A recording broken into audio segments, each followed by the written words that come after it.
नमस्कार, आप सब का स्वागत है और मैं हूं सौरभ शर्मा, मेरे साथ है मीनाक्षी जोशी। और बता दें आपको, एग्जिट पोल का डबल डोज शुरू होने जा रहा है क्योंकि इंडिया टीवी पर आप पहली बार देखेंगे दो एग्जिट पोल।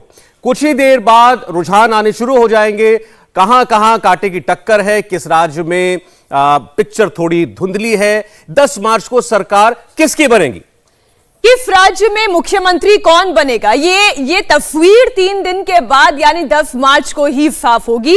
लेकिन आज हम इंडिया टीवी के एग्जिट पोल के जरिए वो दिखाने वाले हैं जो पिक्चर के नजदीक की एक पिक्चर है। हम इसे इस तरीके से कह सकते हैं, हमने 2 एजेंसी हायर की है। एक एग्जिट पोल सीएनएक्स ने किया है, दूसरा exit poll ground zero research ने किया है। एग्जिट पोल के डबल डोज का मतलब सटीक होने की पूरी गारंटी है। जैसे वैक्सीन की डबल डोज लगानी पड़ती है ताकि फुल सिक्योरिटी मिले, उसी तरह हमने एग्जिट पोल का भी ये डबल डोज लगाया है ताकि सही बात, सही आकलन तथ्यों के साथ पता चल सके।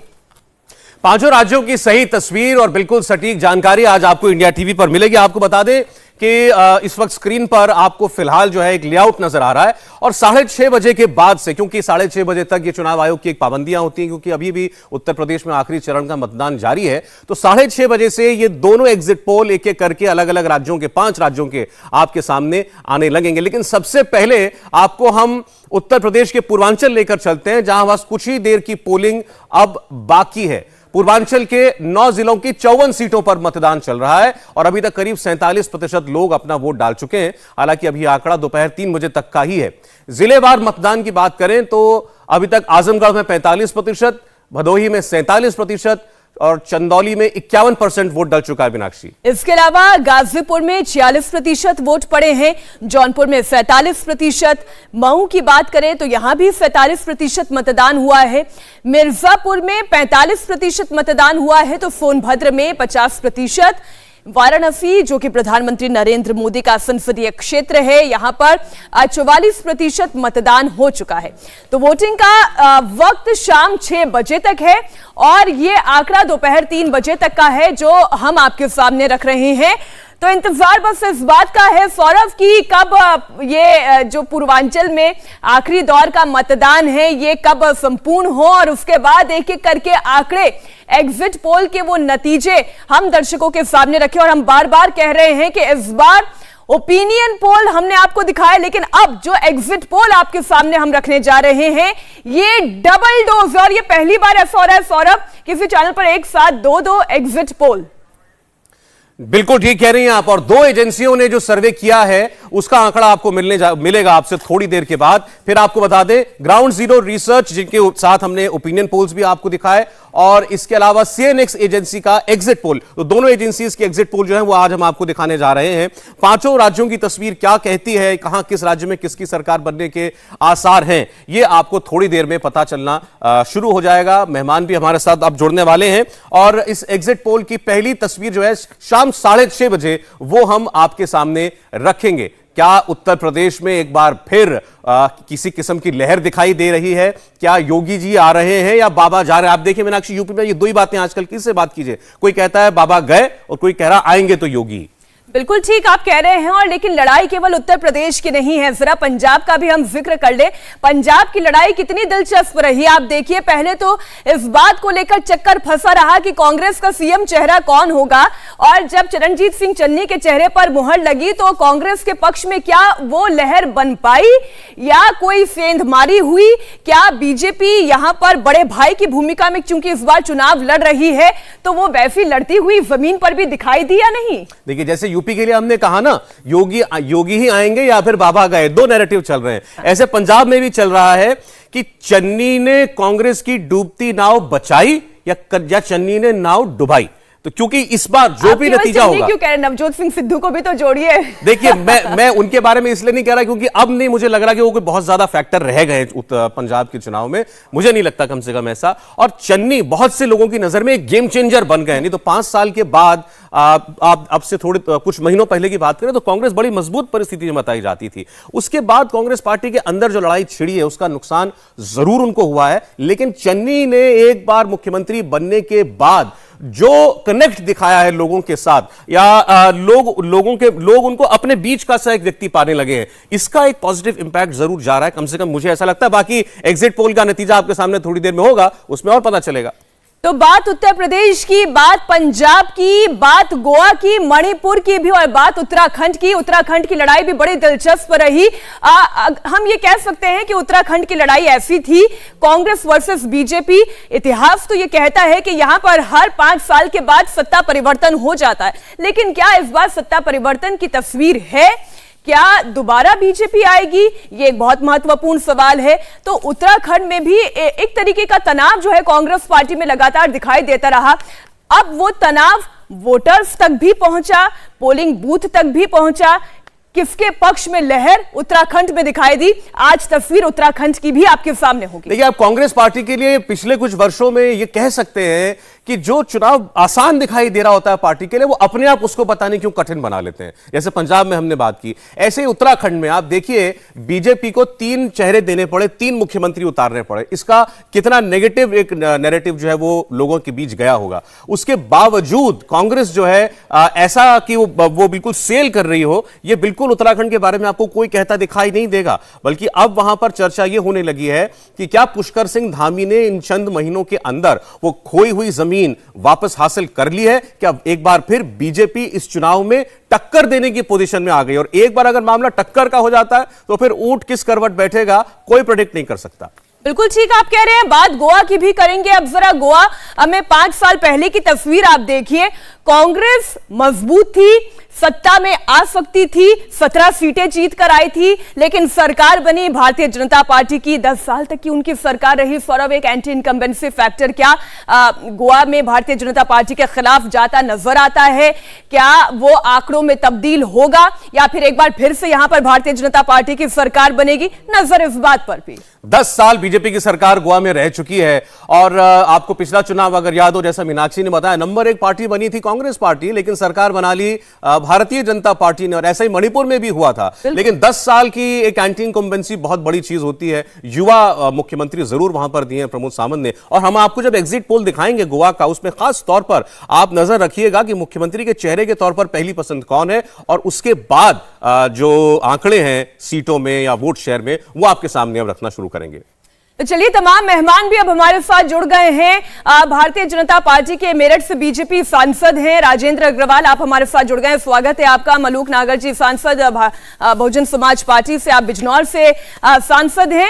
इंद्रजीत सिंह राष्ट्रीय महामंत्री हैं आरएलडी के। समाजवादी पार्टी के साथ गठबंधन के साथ जबरदस्त लड़ाई, अगर हम कहें पश्चिमी उत्तर प्रदेश में गठबंधन ने लड़ी है तो कहना गलत नहीं होगा। और स्टूडियो में हमारे साथ वरिष्ठ पत्रकार हर्षवर्धन त्रिपाठी हैं, और हमारे चुनाव विश्लेषक शशि शंकर, जिन्होंने ग्राउंड जीरो रिसर्च के जरिए गांव-गांव, देहात-देहात जाकर वोटर्स का मन टटोला है, आंकड़े जुटाए हैं। और इसलिए हम ये कह रहे हैं कि आज का एग्जिट पोल बहुत सटीक होने वाला है, क्योंकि आज एग्जिट पोल का डबल डोज आपके सामने होगा। लेकिन सबसे पहले मैं हमारे चुनाव विश्लेषक से ही जानकारी ले लेती हूं।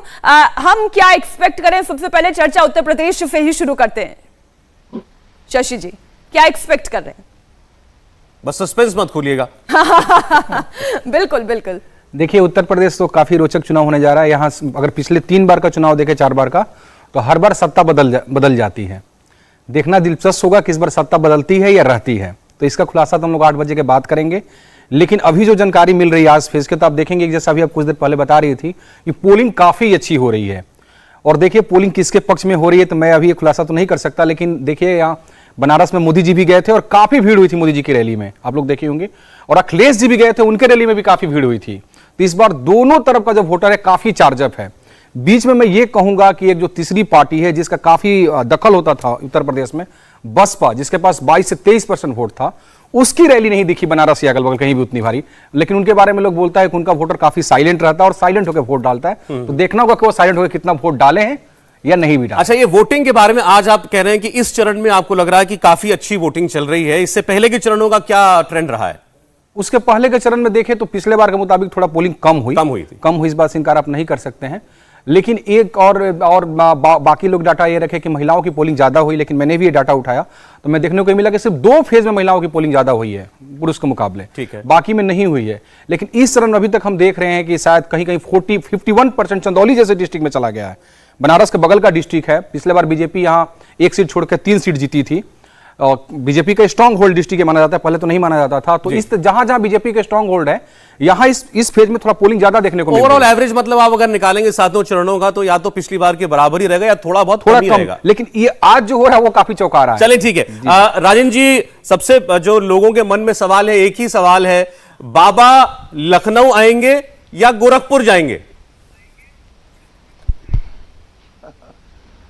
बाबा मुख्यमंत्री बनेंगे दोबारा, और क्योंकि प्रदेश की राजधानी लखनऊ है तो लखनऊ आएंगे वो, और गोरखपुर तो उनका कार्यक्षेत्र है तो वहां भी जाएंगे वो। मुख्यमंत्री के नाते दोबारा प्रचंड बहुमत के साथ भारतीय जनता पार्टी की सरकार बाबा के नेतृत्व में बनेगी। नहीं, क्योंकि अखिलेश जी बार-बार कहते हैं ना सर कि टिकट कटवा दिया है पहले गोरखपुर का 11 तारीख का। ये नहीं कहूंगा कि 300 पार हो जाएंगे, हो भी सकते हैं, लेकिन बहुत अच्छे ढंग से हमारी सरकार बनेगी। पूरा मैंने प्रथम चरण से लेकर के और चौथे 5वें चरण तक तो मेरी सीधी भागीदारी चुनाव के अंदर रही है, और बाद के भी आंकड़े मेरी जानकारी में हैं।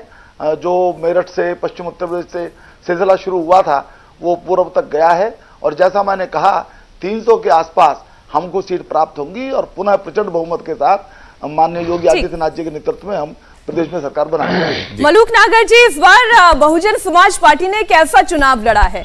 आप इस चुनाव से क्या एक्सपेक्टेशंस लेकर आगे बढ़ रहे हैं?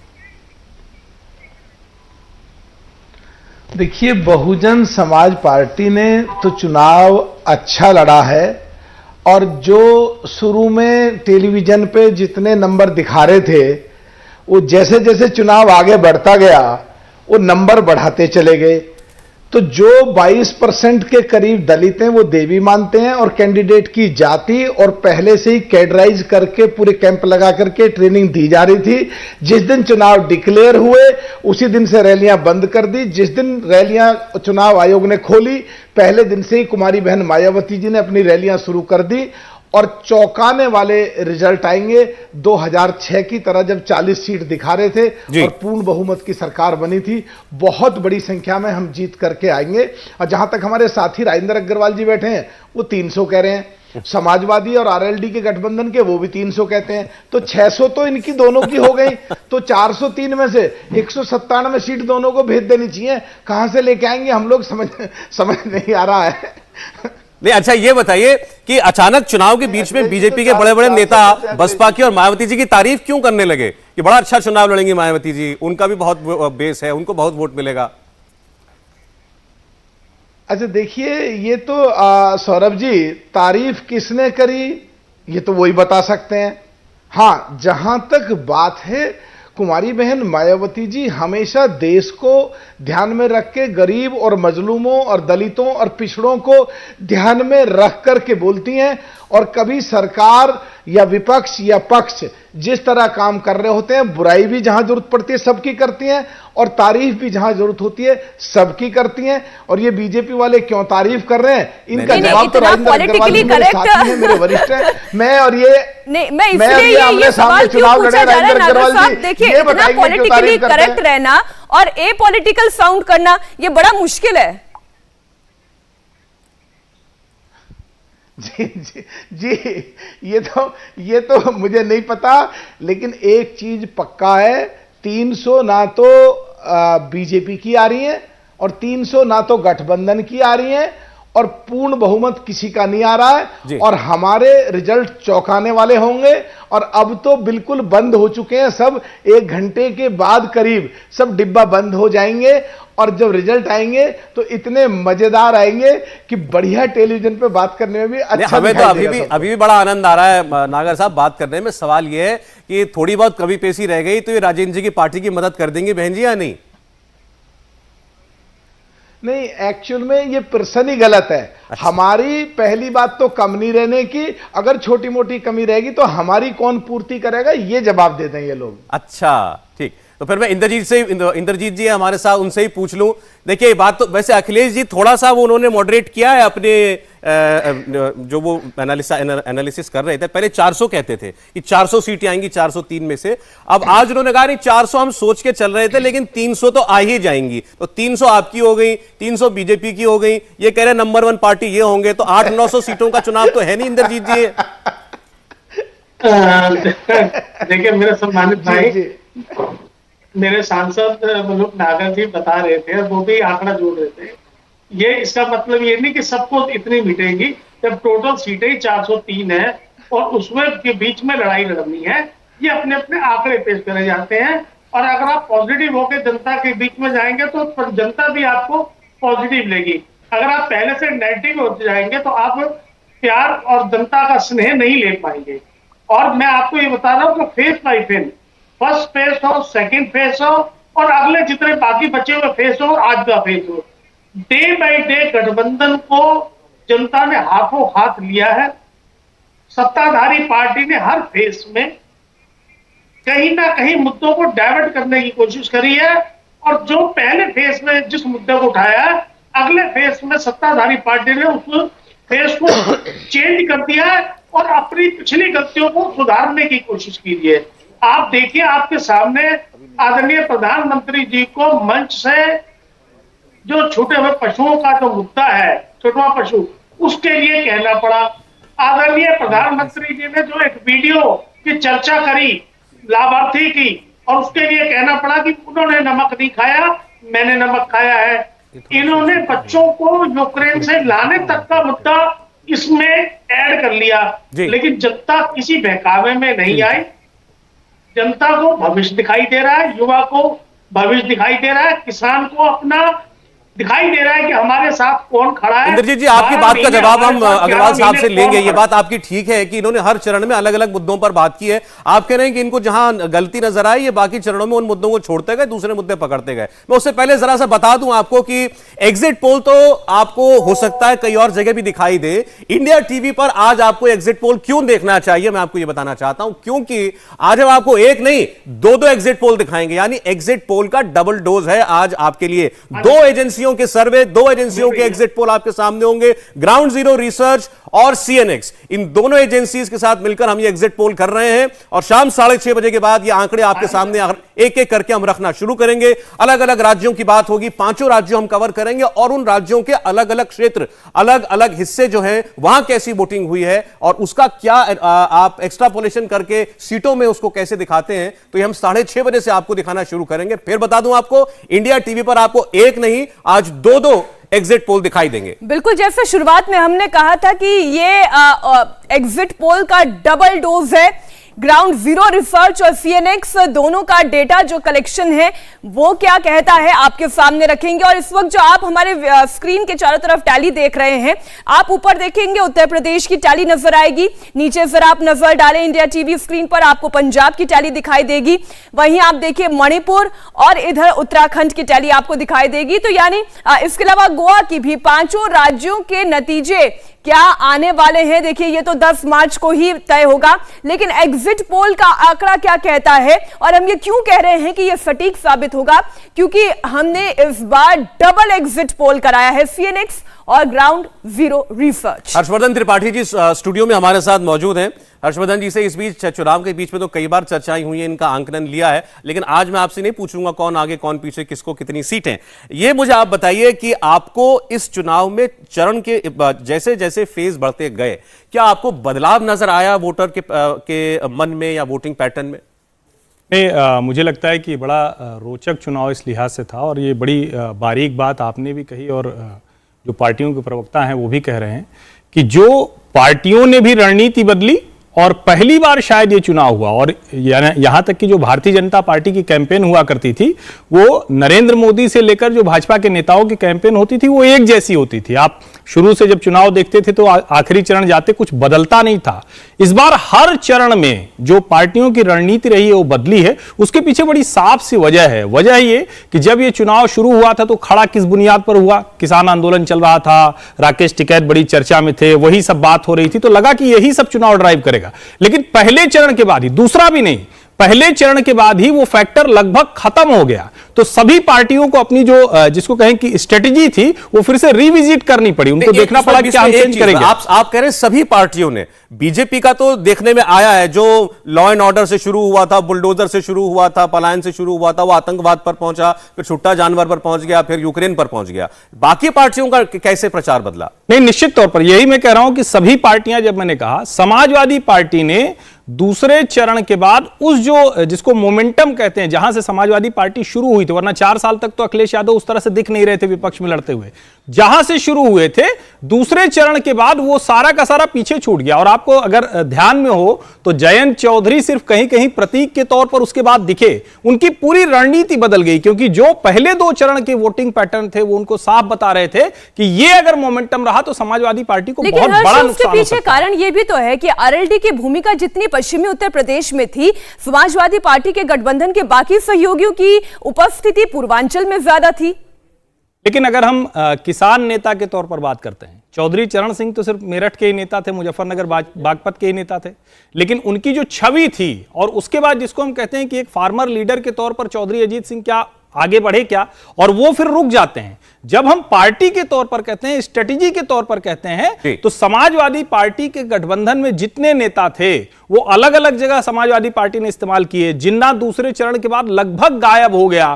फिर जो साइलेंट तरीके से जो वोटिंग का पैटर्न था वो कहें कि सीधे सीधे कास्ट पॉलिटिक्स पर चला गया। और भारतीय जनता पार्टी अपने डेवलपमेंट के एजेंडे के साथ हर चरण में वहां की जो लोकल प्रेस्टीज थी, लोकल इशू थी, लोकल जो मुद्दे थे, उनको लेकर बहुत तेजी से आगे बढ़ी। गठबंधन के नेता भी हमारे साथ मौजूद हैं, बीजेपी के सांसद भी हैं। मैं पहले अग्रवाल साहब आपसे शुरुआत करना चाहता हूं। बात यहां यह हो रही थी कि आपको अलग अलग चरण में अलग अलग मुद्दे उठाने पड़े। यह कोर्स करेक्शन था या उन क्षेत्रों के मुद्दे ही अलग थे? नहीं, देखिए, सामान्य रूप से संपूर्ण प्रदेश के अंदर हमने एक ही मुद्दे के ऊपर चुनाव लड़ा, वो था विकास का मुद्दा। और कानून व्यवस्था का जो विषय है वो विकास से जुड़ा हुआ है। ये बात हमने हर जगह कही कि यदि कानून व्यवस्था दुरुस्त नहीं है, यदि लोगों का भरोसा कानून व्यवस्था के अंदर नहीं है, तो किसी भी प्रकार का विकास नहीं हो सकता। और हमने देखा भी था, हमने ये अनुभव किया। मेरठ से मैं सांसद हूं, मेरठ के अंदर मैंने देखा, मेरठ का बड़ा मुद्दा वो अवैध कटान का उसका था, बड़ा प्रसिद्ध, जिसके विषय में जिक्र भी किया गया कि वहां पर जो चोरी से लाई हुई गाड़ियां कटती रहती थी। लेकिन वो सारे के सारे जो विषय थे, उनके कारण से वो अनुभव करते थे कि किसी भी प्रकार की प्रगति मेरठ के अंदर नहीं होती थी। मेरठ से जो उद्यमी थे वो पलायन करते थे, बाहर अपना पूंजी लगाते थे, मजबूरी में लोग रुके हुए थे, जैसे तैसे काम चलाते थे, ना इंफ्रास्ट्रक्चर था, ना बिजली की सुविधा थी, और कानून व्यवस्था नहीं थी। तो कानून व्यवस्था को भी, अन्य सुविधाओं को भी हम विकास की एक शर्त मान करके चलते हैं, और इसलिए हमारा मुद्दा विकास ही रहा। अरे स्वाभाविक है कि जैसे जैसे हम विभिन्न क्षेत्रों में जाएंगे, वहां की स्थानीय समस्याएं उनको महत्व थोड़ा मिलेगा। अब जैसे किसान आंदोलन की बात आई, आप देखें, मैं शुरू से मानता रहा हूं कि किसान आंदोलन का उत्तर प्रदेश के अंदर कोई बहुत बड़ा इंपैक्ट नहीं था। केवल पश्चिम उत्तर प्रदेश के अंदर, मैं कोई ज्यादा सख्त बात कहना नहीं चाहता, टिकैत जी की कोई वहां पकड़ नहीं है। लोक दल के कंधों पर चढ़ करके थोड़ा बहुत वहां पर उन्होंने सभाएं छोटी मोटी की, अपने दम पर वो लोगों को नहीं जुटा पाते थे। लेकिन जो भी है, लेकिन अग्रवाल साहब देखिए, ये आपका एक निजी विश्लेषण हो सकता है, वहीं आप विपक्ष की बात करेंगे तो उनका विश्लेषण कुछ और कहता है। लेकिन वहीं अगर दूसरी तरफ आप यूक्रेन के मुद्दे को देखें, ये तो एक वैश्विक समस्या थी, एक टफ लीडर की जरूरत होती है मुश्किल समय में। यूक्रेन का मुद्दा भी तो प्रधानमंत्री नरेंद्र मोदी ही लेकर आए इस चुनाव में।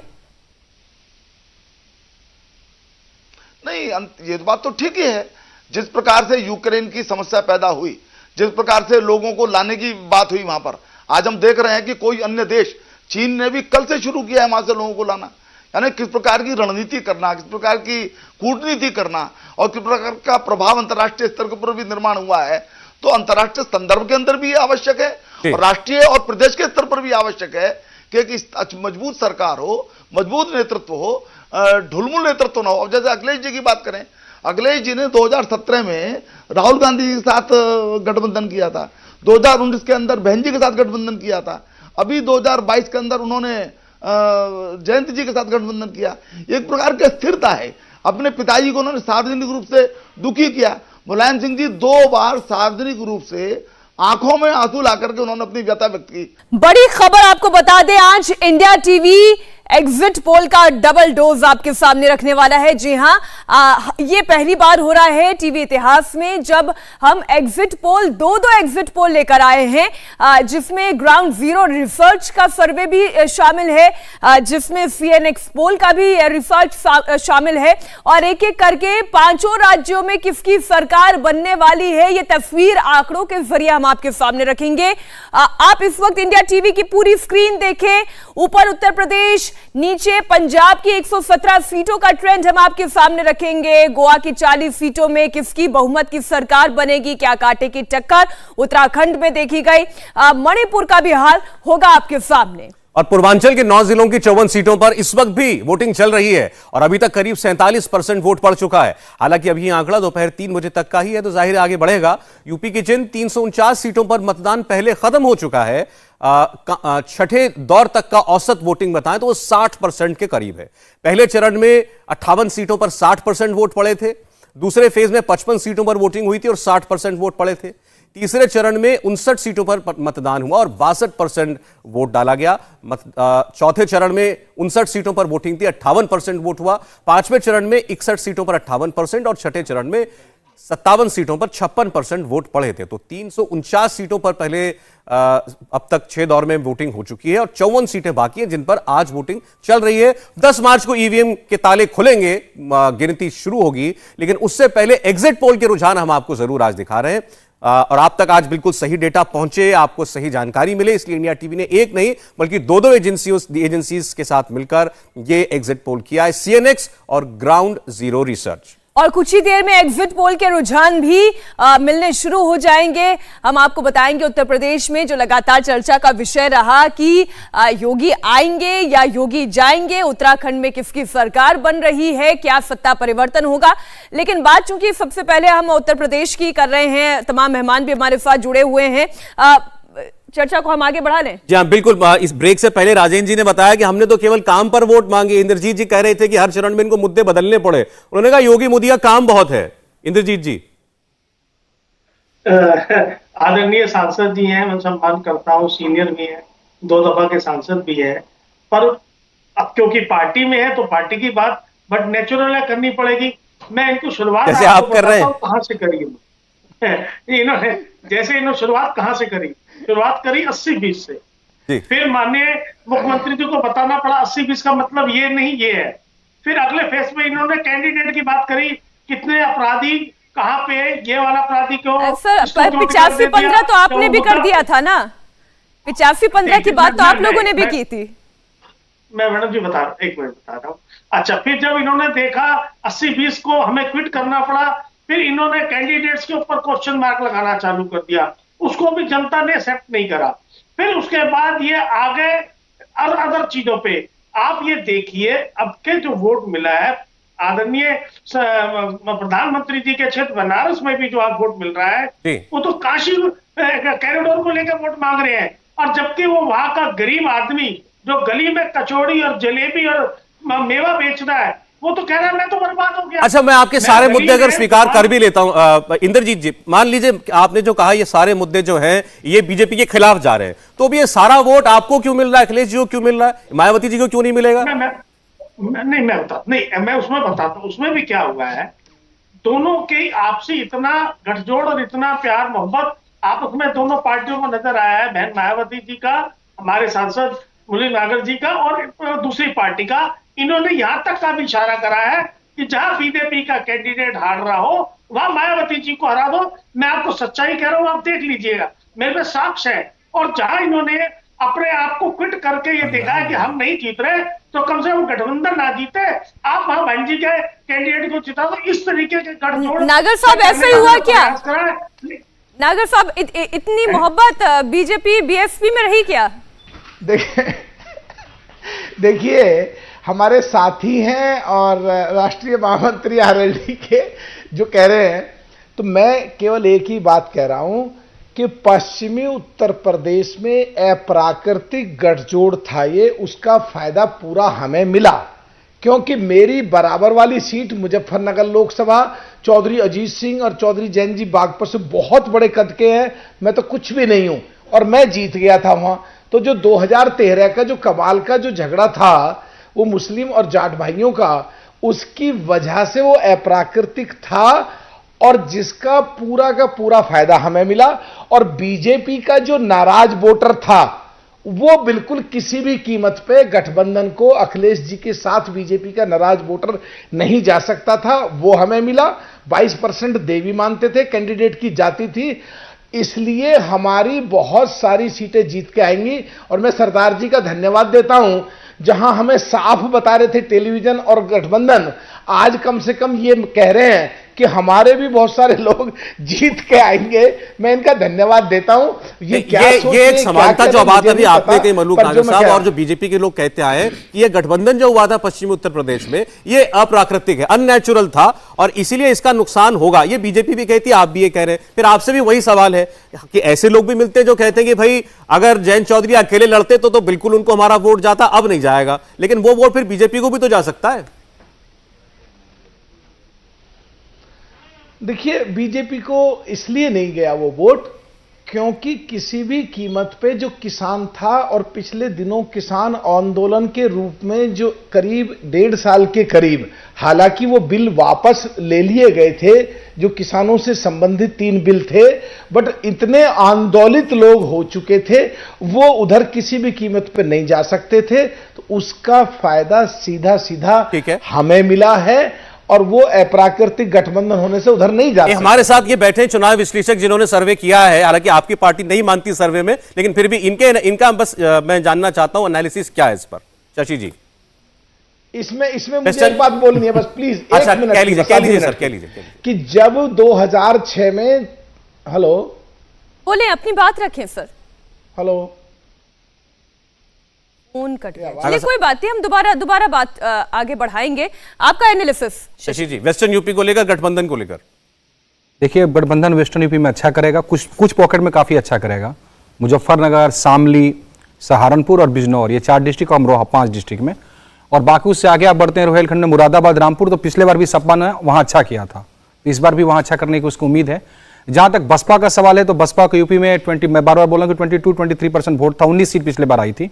वेस्टर्न यूपी में वो जीतते थे दलित और मुस्लिम वोट के सहारे, वो एक गठजोड़ होता था, लेकिन वो गठजोड़ इस चुनाव में देखने को नहीं मिला। कुछ सीटों में मिला, 1-2 सीट में, बाकी जगह देखने को नहीं, उसका उनको नुकसान जी। और देखेंगे कि पूरे इंडिया परिप्रेक्ष्य में भी अब देखेंगे तो बसपा एक समय दिल्ली में काफी बड़ी फोर्स थी, लगभग अब खत्म ही हो गई है, और बाकी उत्तर प्रदेश में भी अब देखेंगे तो जो भी वोटर्स होंगे। लेकिन जो बात यहां चली थी कि ये जो गठजोड़ हुआ, ये बेमेल गठजोड़ हुआ, और ऐसा नहीं है कि ये बात कहने वाले लोग नहीं थे जमीन पर, ऐसा लोग कहते हुए दिखाई दे जाते थे, हर्षवर्धन जी, लेकिन क्या ये सेंटिमेंट इतना ज्यादा था कि इसका बीजेपी को कोई फायदा हो सकता है? देखिए, इस बार के चुनाव में ये जो एक शुरू से एक बना ना कि सीधे सीधे चुनाव 2 लोगों का है, और उसमें बहुजन समाज पार्टी ने, पता नहीं वो हम लोगों के लिए बड़ा चौंकाने वाला है कि उनकी भूमिका ये क्यों रही कि वो बहुत लंबे समय तक कुछ बोले ही नहीं।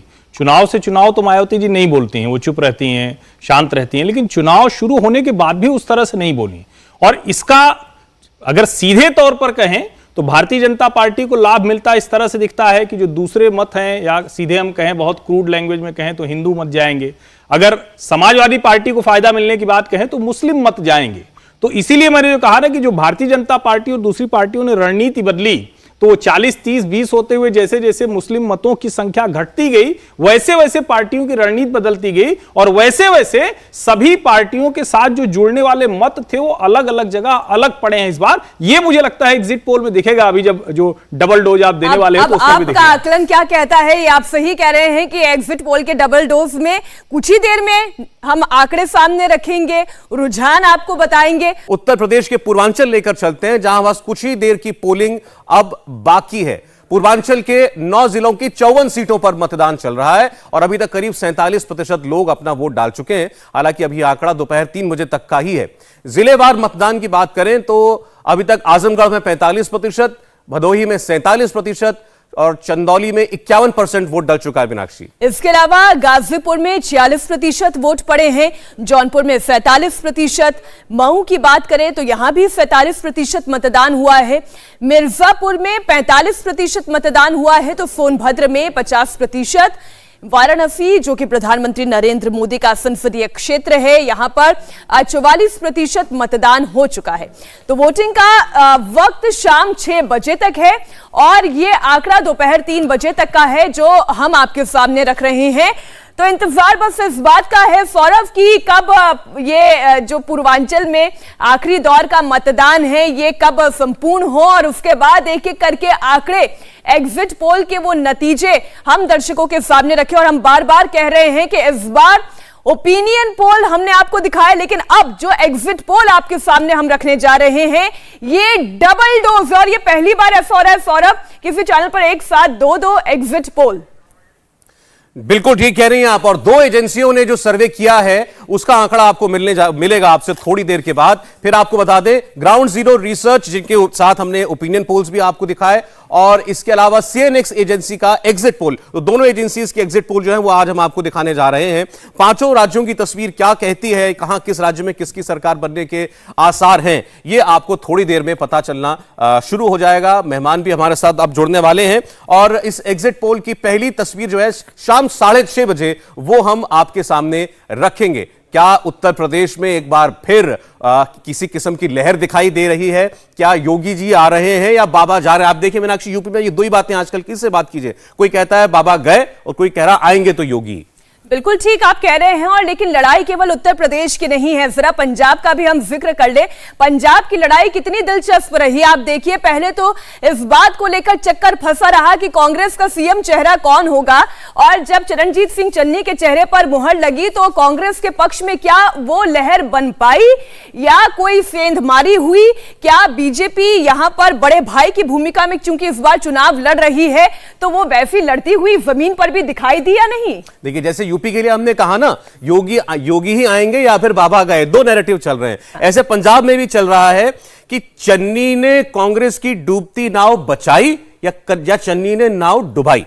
तो क्योंकि इस बार जो भी नतीजा होगा, क्यों कह रहे हैं? नवजोत सिंह सिद्धू को भी तो जोड़िए। देखिए मैं उनके बारे में इसलिए नहीं कह रहा क्योंकि अब नहीं मुझे लग रहा कि वो कोई बहुत ज्यादा फैक्टर रह गए पंजाब के चुनाव में, मुझे नहीं लगता कम से कम ऐसा। और चन्नी बहुत से लोगों की नजर में एक गेम चेंजर बन गए। नहीं तो 5 साल के बाद आप अब से थोड़े कुछ महीनों पहले की बात करें तो कांग्रेस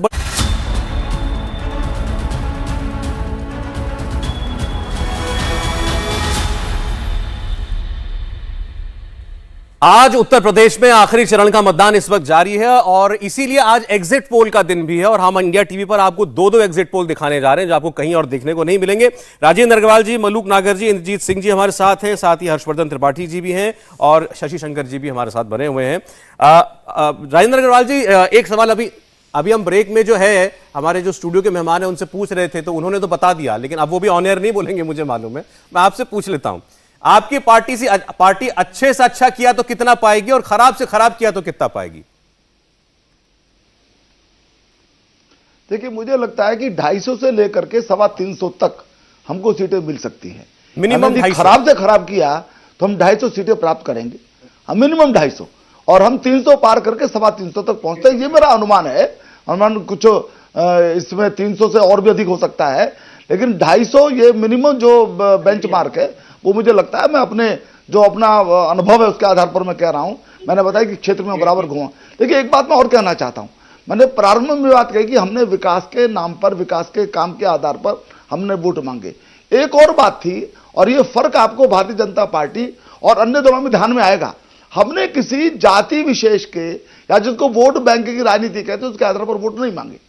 हमने 2014 नहीं मांगे वो ठीक, अगर वोट उस पर पड़ गया तो नुकसान तो होगा ना। सबका साथ सबका विकास। राजेंद्र जी मैं कह रहा हूं जैसे मलूक जी ने तो खुल के कहा कि कैंडिडेट की जाति मैटर करती है। अगर कैंडिडेट की जाति देखकर वोट पड़ा है तो उसका नुकसान आपको हो सकता है?